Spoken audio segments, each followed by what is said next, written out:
Wowza!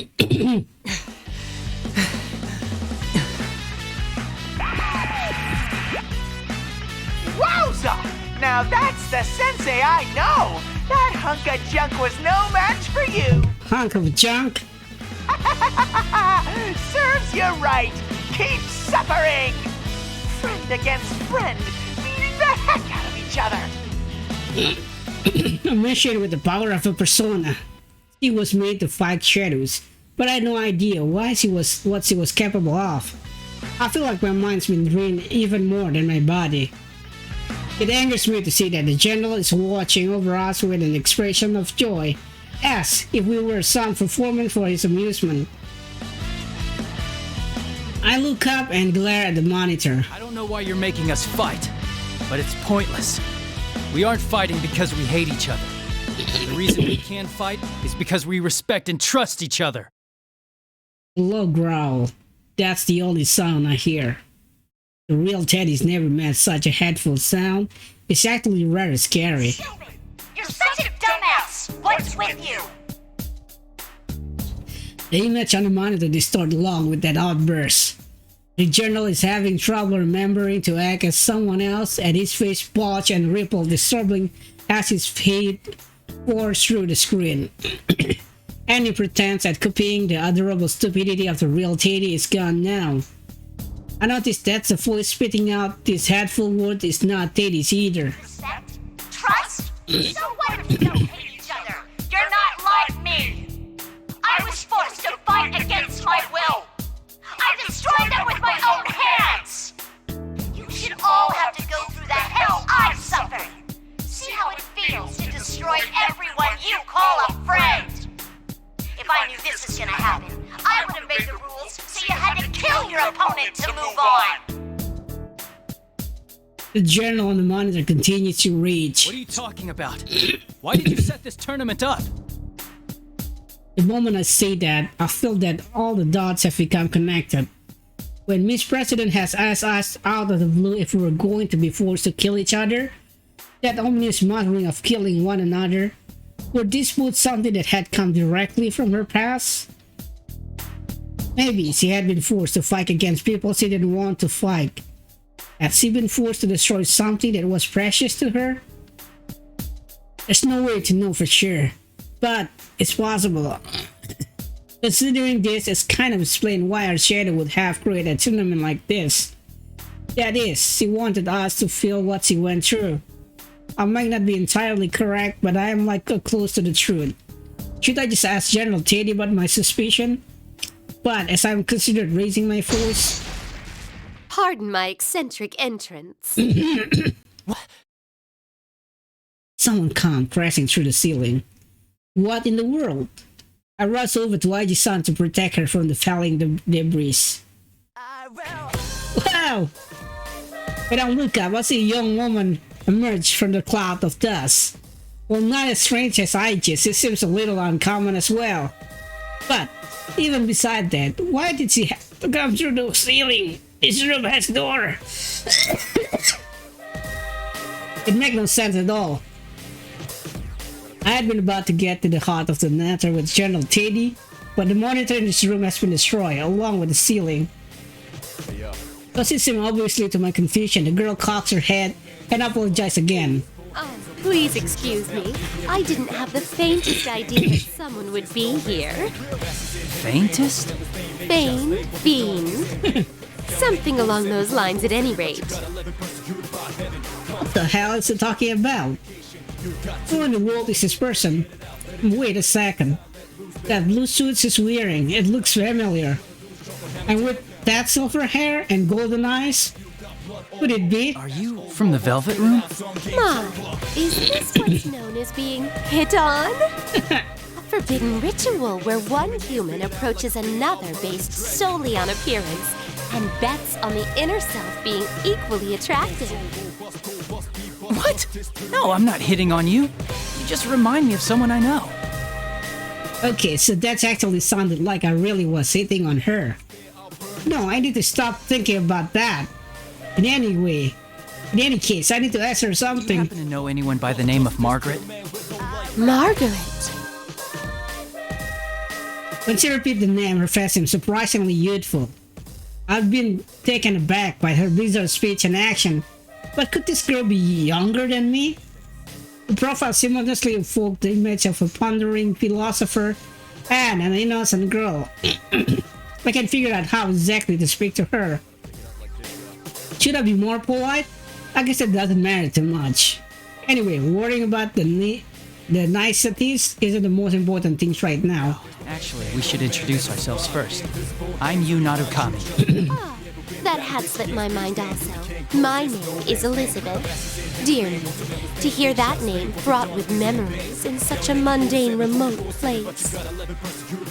Signal this world as a mundane place? That's confusing.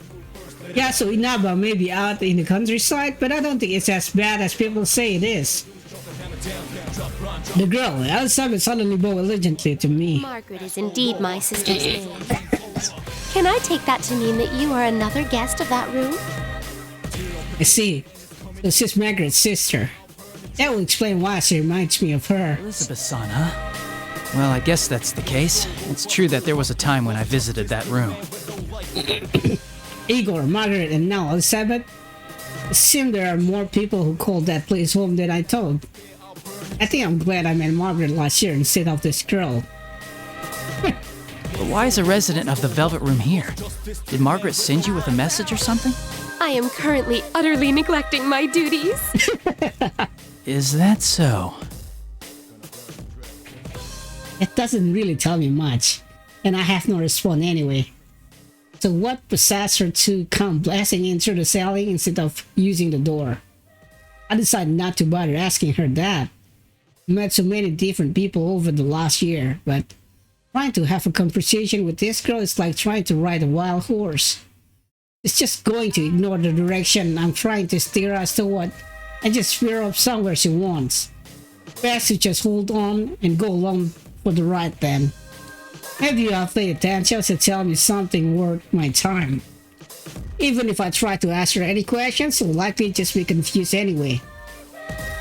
Just as I'm having that talk, the girl seems to have noticed my hesitation and started to talk about herself. Her eyes are lit up with a sincere passion. She really is a hard one to read. I have a certain desire. It may take a very long time for it to be realized. In order for my wish to be granted, I require a power much greater than what I have. The power of the wild card that changes bonds into strength. I have a feeling that the key lies there. I know a little about the wild card, but I feel that the first glue to granting my wish lies within that power. glue? Flu? Influenza. But Something along those lines at any rate. she's having trouble coming up with the right words, but I can hear the sincerity in her speech. Probably. In other words, I think she meant that the power of the wild card is related to her desire and came here. I don't think it's worth to ask how she knew I had that power or where she found out about it. Just as I'm struggling to follow the meandering part of her conversation, she brings up an outrageous suggestion. Might I suggest that you and I fight? What? Someone please tell me how she reached the conclusion that this was a good idea. I don't think I have a chance of talking her out of it though. But of course I have to try, so I say, give me a break. First choice, remember, we're going to fight. Oh, how excited this is making me. My expectations are ascending skyward at Mach speed. To be direct, I'd like for you to show me the potential slumbering within you. Let me make sure of something, just in case. You understand what I'm saying, right? There's no illusions at work? Such parlor tricks can get stuffed. I see. So you're actually in your right mind here. That's kind of, impressive. Well, maybe she understood what I meant where I mentioned the illusion. If that's so, then she at least must have some idea of what's going on around here. And even though she might understand it, she still wants to fight me. I wonder though, if she unrelated to General Teddy's plan and invite herself into the tournament, do the usual rules apply? As I think about it, Elizabeth-san taps her foot on the ground and takes a fighting posture. She really does want to fight. The huge leather-bound book in her hands opened as if by itself. A torrent of flowers pours from the open book with a blue light. I can't believe that this strange girl had such an unimaginable power. She seems so aloof. No, it may be more correct to call it an air of imminent violence. Alright. I won't be able to hold back. To be honest, I was really on saying that in the hopes of bluffing her. I have absolutely no room to hold back in this fight. I hurriedly cast off my fear and focus on the upcoming battle. There's no room for doubt. I need to hit her with my full strength from the start. Even if I were to fight her with the intent of killing her, I'll be lucky not to end up dead myself. At least that's how I feel. Elizabeth's son calmly begins the battle. Let us do this. Your fate is in the cards.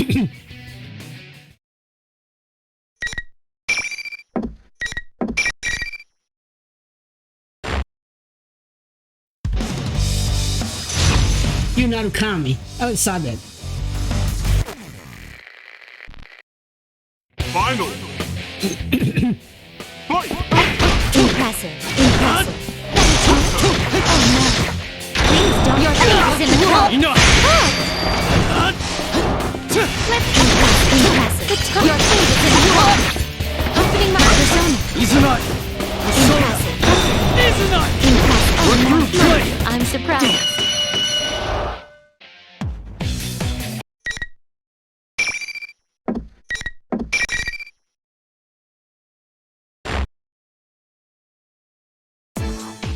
Just when I to manage to throw her off balance, Elizabeth's son gets back up elegantly, as if nothing had just happened.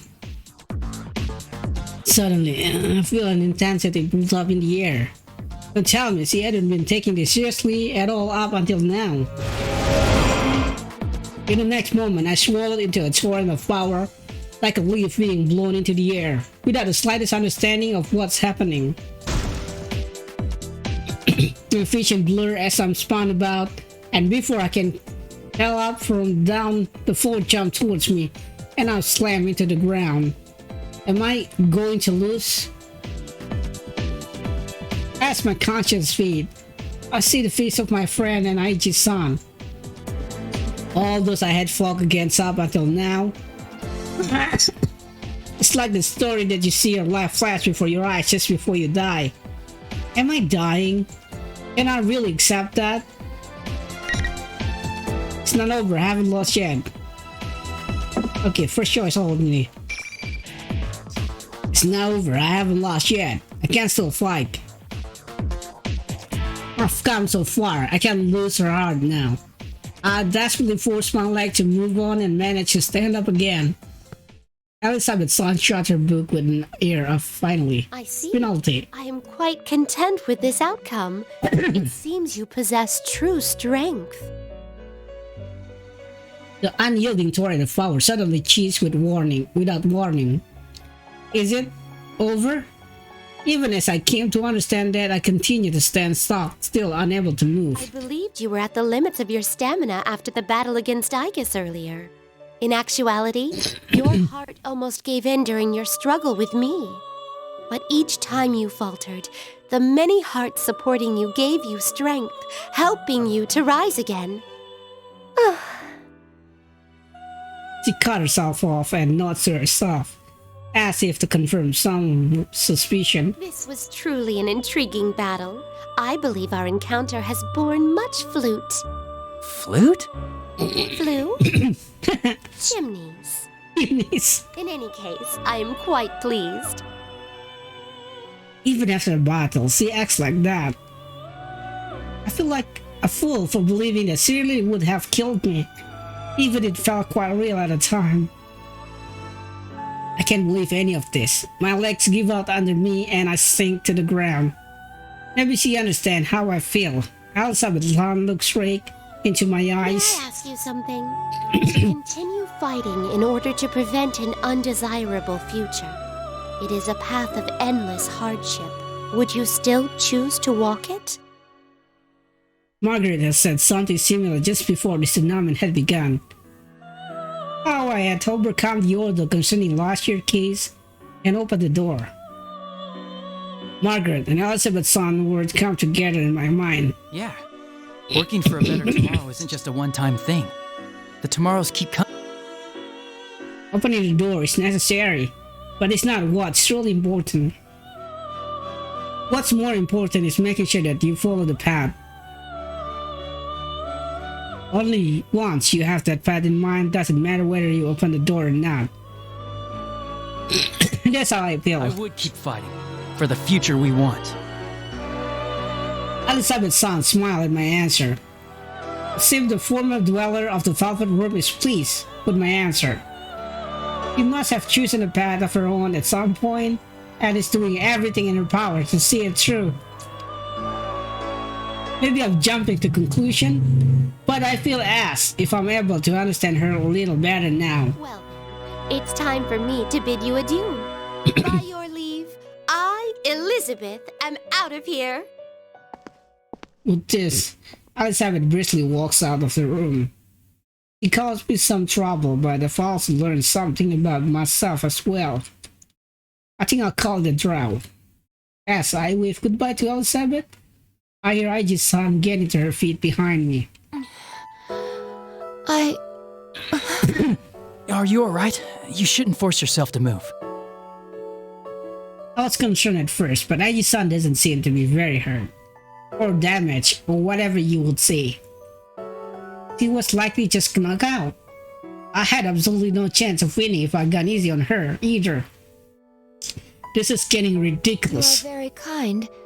We've only just met, and yet you're worried about a machine like myself. Huh? Isn't that normal? I just laugh at my confusion. Seeing you smile like that? I don't know. I just can't think of you as a machine. You have a heart, right? Then it doesn't matter whether you're man or machine. Aiji's-san stopped laughing and think deeply for a moment. But after a few seconds, he looked back at me with a serious look in her eyes. You have defeated me in single combat. That will make it difficult for me to continue forward. But I believe I can trust you. Will you listen to my mission directive? I have no reason to say no. I looked Aichi-san square in the eyes and nodded reassuringly. And so, Aichi-san told me about her directive, and it was truly surprising. There was another case involving Persona and Shadow, outside of Inaba, even before her adventure last year. And sees weapon with a heart created with the express purpose of wielding Persona to fight the Shadow. They believe that the current situation come to be because someone has stolen a similar weapon and caused it to enter the TV world. So, there's another girl robot with a heart like you, and she's the cause of all this? We came to this world to retrieve her. My older sister, the 5th generation anti-shadow suppression weapon, Labrys, is in this world somewhere. Nanako, Vice President, her Shadow, and now Labrys. I have a mountain of tasks to accomplish now. But even though I have a lot to do, I can't ignore any of it. Tell me more about Labrys, and I'll do what I can to help you get her back. Unfortunately, Aiji's expression clouds. He said that she was a machine, but that she really is no different from a human. As I'm listening to her, I think about what this means in my search of Labrys. It's not helpful. So you don't know what she looks like, what she can do, or what equipment she's loaded with. Basically, all she can tell me is that Labrys is a robot who built to look like a girl. Wait a second, I did meet a girl I didn't know in the TV world, Miss President. Would Miss President be Labrys? Is there a possibility that she looks, well, more human than you? You mentioned earlier that she was your older sister, so I assume she was built before you, but... my sister was an older model, a prototype for the 5th generation to be exact. It's doubtful that she would look more human than myself. Then there's no way Miss President could be Labrys. I could tell at first glance that Aiji's was a machine. Miss President appeared to be completely human. I never once considered that she might not be human until just now. But that just makes things even more complicated. What in the world is going on inside this TV? Alright, in any case, I'll keep an eye out for her. But right now, I'm heading to the announcement room. If Labrys is the cause of this, then I'm bound to meet up with her eventually. Shrugs slightly. I don't want to be so grave. I decide must sense what I'm trying to do and smiles. Thank you. I will trust my sister's fate to you. Of course. I give Aiji-san a determination nod and runs out of the classroom. But man, what a busy golden week. I have to make sure Nanako's okay, find his president, unmatch whoever masquerading as Teddy, and now search for Labrys somewhere in here.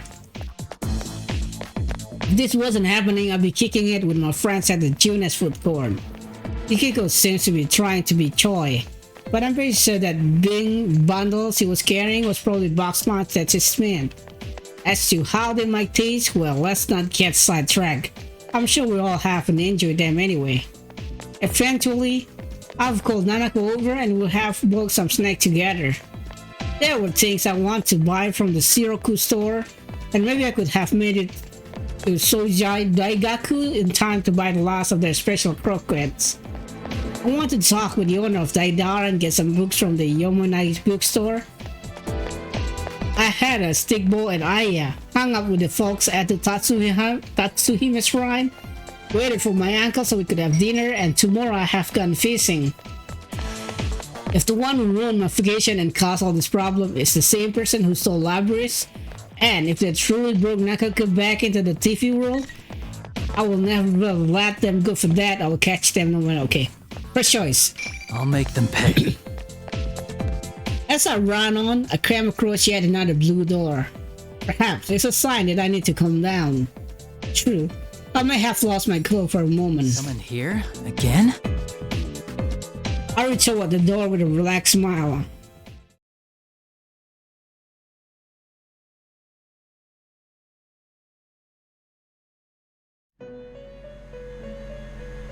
Margaret is in her usual position. I glance around to see if there's anyone else in here.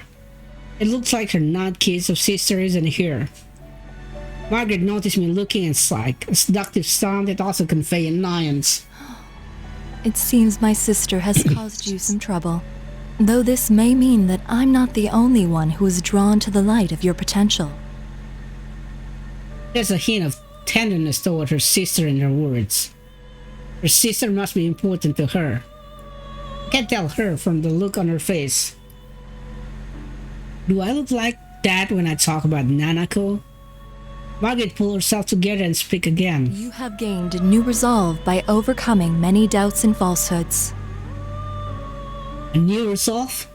I find myself nodding along. You have reached the threshold of truth. But man's hearts are mutable. That is why a resolve to continue fighting is more important than any one victory or defeat. Yeah, I understand. But this will be a difficult battle without end.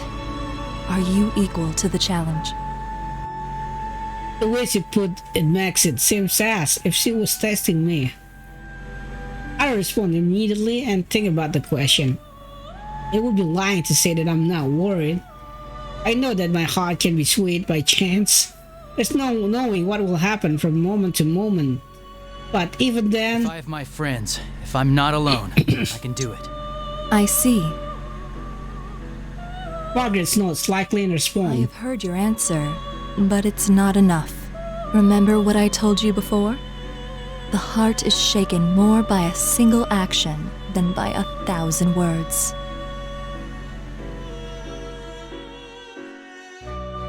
As she smiles, my vision begins to blur.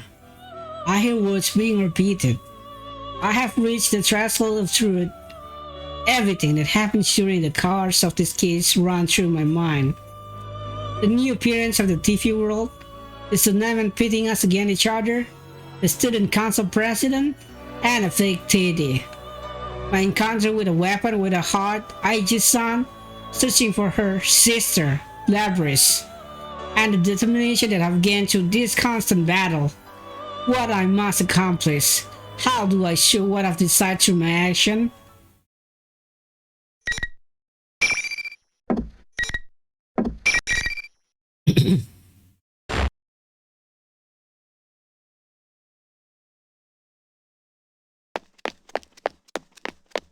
It seems that the number of invisible wall has decreased. Could that mean that the end is near? Just as I think that, I hear a familiar voice. That was Miss President's voice. It was coming from the door to the announcement room.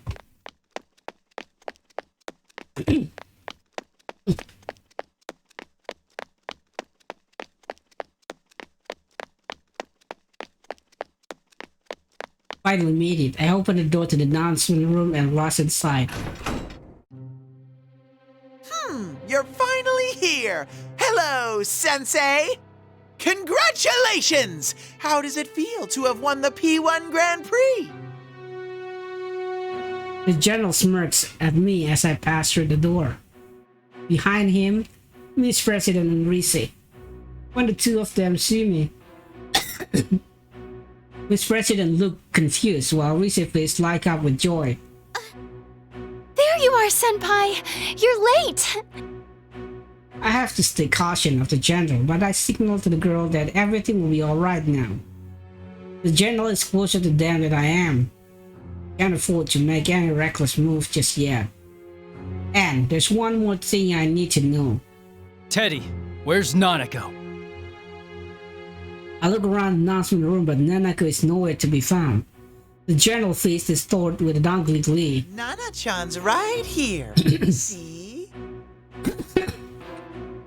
Slowly, the general extended the arm that was held behind him. And there was Nanako. Her arms are clutched to her chest, and she slowly takes a few steps toward me, obviously frightened. Nanako! After taking a step forward, I noticed something bizarre. The general disappeared. For a brief instant, my full attention had been focused on Nanako. The general had been standing directly behind her, but now he's gone. How could he have gone somewhere else that quickly? Right in front of me without me noticing him? Bro! While I'm confused about the general disappearance, Nanako weakly calls to me. Nanako obviously been weakened by being in the TV world. She tottered towards me unsteadily, looking readily to collapse at any moment. I can't think about the general later. I have to save Nanako right now. As I reach out to her, Risa yells. Senpai, no! Nanako-chan's not there! Nanako's not here? What is he saying? She's right here. Just as I'm about to say so, my hand stopped. Something's not right. I tried to look into Nanako's face once more, and in her eyes, I saw madness. Oh, so close! Just a little more and Sensei would have been a goner! You bastard! I barely reacted in time to draw my sword to block the attack. The general suddenly appeared out of nowhere to attack me with his cane, and I get a good look at him as our weapon clash together. I see the madness in his face, the same madness that I had seen in Nanako's only a moment before. That's when I noticed that Nanako has disappeared. What's going on? Got it wrong, Senpai! It's all been him from the beginning! He can make whoever's looking at him see him as someone else! So he's not actually taking on other forms? No, he's just distorting the things you see and hear! That's right. The enemy is able to control what I see and hear. I realized that after all the battles I had today. But seeing Nanako had made me forget all that. The general laughed at this. It's hard for me to show someone who isn't here. But you actually saw this Nanako girl? You're hopeless.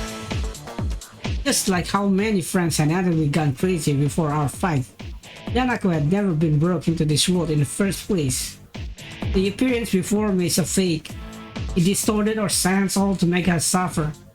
But just as I thought, he couldn't achieve Rise's persona abilities. That's why he kidnapped her to keep her from warning us during his tournament. Now that I know about that, I pushed the general cane away and jumped back toward the girls in order to distance myself from him. Good, now I'm between them and the general. Then look straight at the one behind the bizarre situation. Who in the world are you? You still can't tell? Seriously, the level of intelligence around here. Fine then. Here. Get a good look.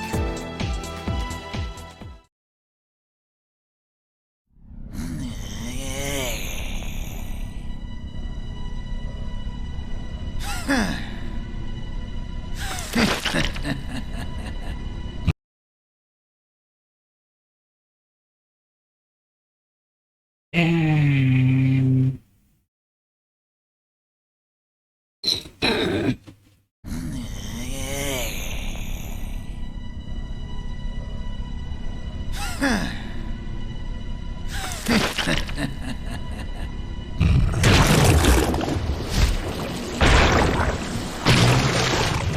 what?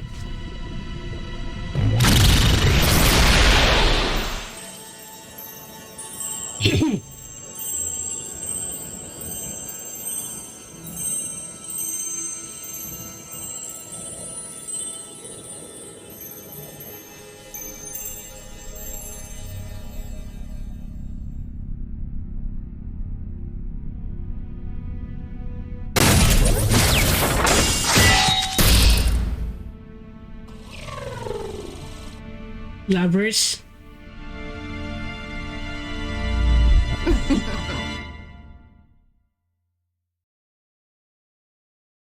I am a shadow.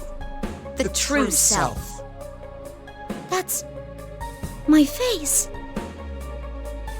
The metal limbs, golden eyes, a ponytail, and a mirror image of Miss President face, even though she was standing behind me trembling. How about it? You wanted to see what I am, didn't you? Why does she look like me? That's its true form. That thing is your shadow. This is a shadow? She really came from inside me? Lizzie tried to calm Miss President, but the girl shook her head in denial and squeezed her eyes shut. While Miss President refused to look at this mechanical-looking being, I now understand what is going on.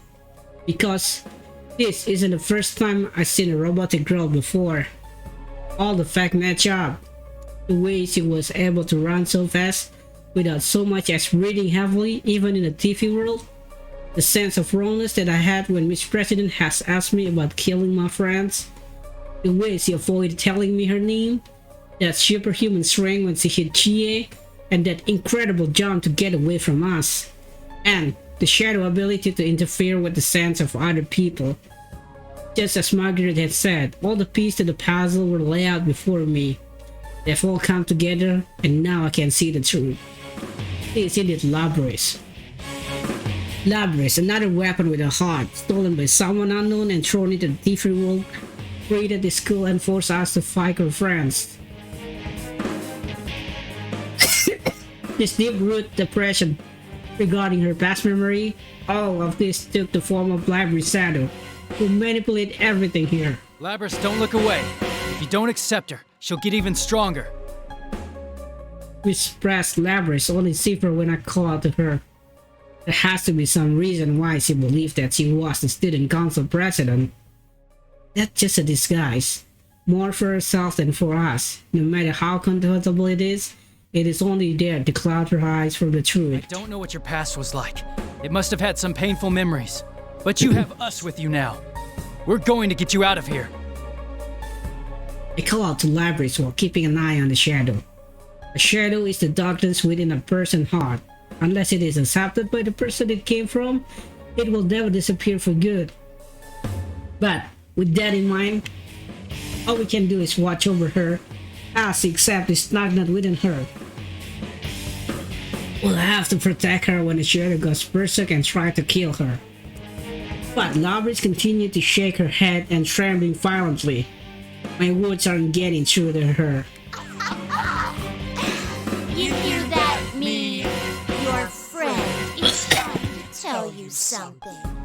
Too bad he doesn't understand at all. These clowns are so hopelessly naive. The shadow laughed surely. They continue to smear more poison into Labrys' heart. Wish you could have made me feel my pain. What it's like having to murder one another. That sadness and pain and anguish.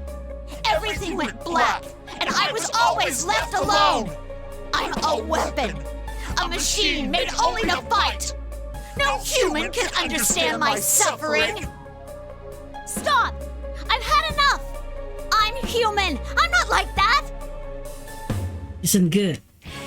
So in the fighting stance, ready for anything. Do I have a good idea what's going to happen? Oh, you're still clinging to that. Then take a look at what you really are. The shadow eyes gleam with golden light. The chains begin immediately. I see him run across Labrys' body instead of the normal human girl that had been a moment ago. She has a metallic body, just like her shadow. No! No! Labrys loses all composure and scratching at her arm, trying to tear away the metal that had appeared.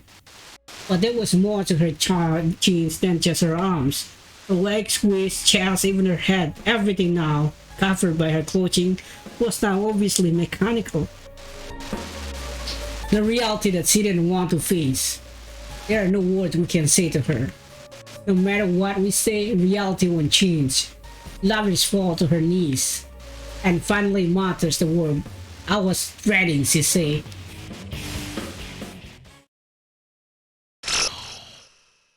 Cliffhanger. Welcome to the Velvet Room. This place exists between dream and reality. Okay guys, And matter. we can actually Why don't you introduce yourself? continue the story later. I will focus on one character and you will see after this video, or maybe in the same video, the continuation of the story, okay? No, don't need to change one video to another. This is a space that Plus, we only need those to who have in one Get way or Labrys another first enter to into get the contact cliffhanger ending in your removed. daily life.